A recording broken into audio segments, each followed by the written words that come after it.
اچھا ناظرین، آپ کو یہاں پہ ایک جو خبر دینا مقصود ہے وہ یہ ہے، جب چند دن پہلے جب آل پارٹیز کانفرنس کی بات چل رہی تھی اور یہ ڈول ڈالا گیا تھا، اس میں سب سے زیادہ جو فریق ایکٹیو تھا وہ ہماری اسٹیبلشمنٹ تھی، جو یہ چاہتی تھی کہ آل پارٹیز کانفرنس میں تمام جماعتیں اعلیٰ ترین سطح پر حصہ لیں، سب کے قائدین شامل ہوں. اور جب انہوں نے یہ کہا تو شہباز شریف صاحب کو یہ کنوے کیا گیا کہ اس بات پر بھی غور ہم کر رہے ہیں کہ اس میں عمران خان صاحب کو 3 دن کے لیے پیرول پر رہائی دی جائے. شہباز شریف صاحب نے، جیسا کہ ان سے امید تھی، انہوں نے کہا جی میں بڑے بھیا سے پوچھ کے بتاتا ہوں، بڑے میاں صاحب سے. جب انہوں نے بڑے میاں صاحب سے پوچھا تو بڑے میاں صاحب جو ہے پنجوں کے بل پہ کھڑے ہو گئے. انہوں نے کہا جی سوال ہی پیدا نہیں ہوتا، پیرول پہ رہائی والی بات جو ہے یہ میں کسی طور بھی ماننے کے لیے تیار نہیں. اچھا، جس عسکری قیادت کے جس سیگمنٹ کی طرف سے یہ بات سامنے آئی اور زور دے کر یہ بات کہی گئی کہ ایسا ہونا ملکی یکجہتی کے لیے بہت ضروری ہے، جب بار بار ملکی یکجہتی کا ذکر کیا گیا تو میاں محمد نواز شریف صاحب نے غصے میں کہا کہ مینوں نہیں چاہیے یہ جی ملکی یکجہتی، اپنے کول رکھو. پنجابی لہجے میں جب وہ غصے میں تو انہوں نے پنجابی میں کہا کہ اپنے کول رکھو یہ جی قومی یکجہتی.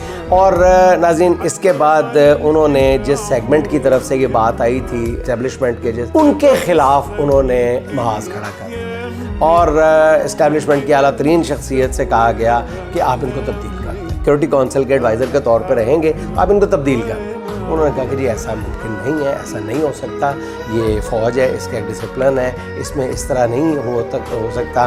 تو بتایا گیا کہ ان کی ریٹائرمنٹ میں ویسے بھی تھوڑا سا ہی عرصہ رہتا ہے تو آپ ذرا آرام سے گزارا کریں.